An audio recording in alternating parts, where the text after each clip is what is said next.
guys, may bago tayong tutorial. At ang tutorial natin ay paano tayo makakapunta dito sa Las Venturas nang hindi unlock ng mission. Akin kasi naka-unlock na lahat. Pero papakita ko muna sa inyo kung paano makakapunta nang hindi dadaan sa bridge. So, kunin nyo muna tong NRGR na to. 500. Makikita lang natin yan dito.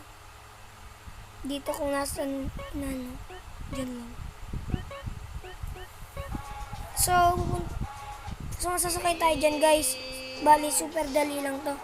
At asug muna tayo hanggang ma-reach natin yung daanan dyan.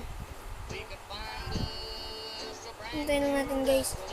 At pag nandyan na, sabay lakasan natin ang pagpindot para gumana. So, hintayin nyo lang yan, guys. So, yan. Lumangay-langay muna kayo.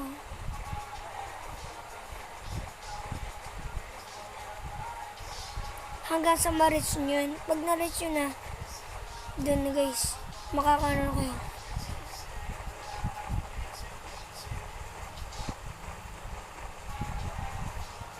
Hintayin nyo lang hanggang sa ma-reach.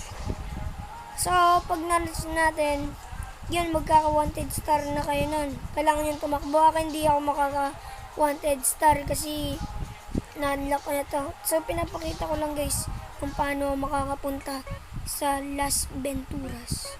So, bye-bye, guys.